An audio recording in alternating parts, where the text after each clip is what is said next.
Let me guess, your leads from Google LSA, local service ads, dropped off a cliff in February. And if that's the case, you're not alone. This happened across the board. Let me explain to you what happened. If you're running Google LSA ads, here's what just happened, and here's how you can remedy it. This is especially true in home services businesses.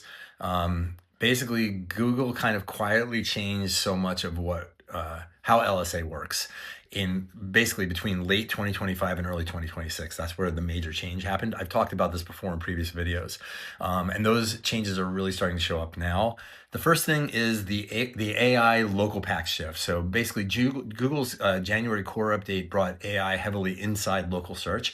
So the old familiar 3-pack is not always the standard anymore, which is a big change. In a lot of searches now, what we're seeing is AI-driven local packs that only surface 1 or 2 businesses at a time. That's huge. They're also rotating these positions aggressively to try them out. So they're testing, basically A/B testing or ABC testing different local business listings in these like AI enhanced local packs. They're also merging the old LSA review system into Google Business Profile GBP. So the reviews now have to pass GBP moderation rules, and some older LSA reviews are getting filtered out due to this migration, which then affects your rankings and your visibility because reviews are a huge part of ranking. So they're also putting more emphasis and weight on 2 different factors related to this. One is review recency, how recent it was, and the velocity, like how quickly you're getting reviews. So if competitors are getting fresh reviews weekly and you're basically getting old, you're sitting on older ones, the algorithm is noticing that and punishing you. So you can't rest on your laurels with reviews anymore.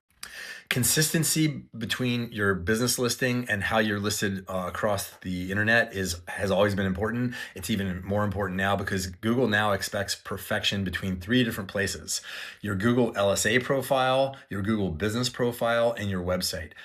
Ensure, or have your marketing person ensure, that those are completely identical in every way, shape, or form. Even tiny mismatches can basically reduce your visibility in significant ways. So like things like different business hours or a slightly different business name format or a tracking phone number that doesn't match up or a small address variation. By the way, going to GPP, if you're wondering, well, how do I track calls coming from Google Business Profile and everything, you can add that as a secondary number. Actually, you can add your main number as a secondary number and add your tracking number as the primary number. That's okay. That works as far as matching, but both have to be in there, and you have to make sure the tracking number is the primary in that case in order for people to actually call it.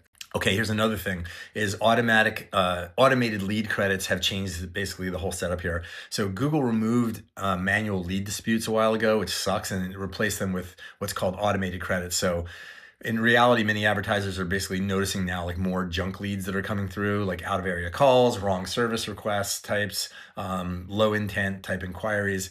And when those happen like early in the week, your budget can get eaten up before the higher intent searches show up or happen. So, that means like fewer good leads. Oh, another ranking factor is responsiveness. This is huge. How quickly you respond to a lead that's coming in, they track that very closely. So you have to, if you miss like a few calls or you take too long to respond to a message or whatever, the system starts treating you and your profile as less reliable and less rank or show worthy. And listen, it can also happen due to seasonality in your business. I mean, that's definitely a factor. It's always going to be a factor, always has been a factor in marketing. Here's a checklist for things to check if you're in this boat that I'm talking about, other than the seasonality part. Number 1, place the LSA dashboard, the GBP profile, and the website side by side on your screen and look at them. Verify business name, the phone number, the address, the hours, the categories, make sure everything matches exactly. Number 2, check the policy manager. Any expired licenses or insurance documents, if that's relevant to your business, can also affect your performance. Third would be review the leads dashboard and see like what your response time has been. Did you answer calls quickly? Were junk leads marked correctly? Basically Google needs that feedback. 4, push for new reviews right away. So basically, if you get a fresh wave of reviews, that can help recover your visibility quicker than like basically anything else out there. LSA ads are still really good, but people mistakenly think that they're super easy, and then when they go away, they're just like, oh well, I guess that's just the way it is. It's like you have control how LSA performs, and you need to make sure that you treat it like, effectively. A lot of agencies don't even manage LSA ads because even they think it's like no big deal.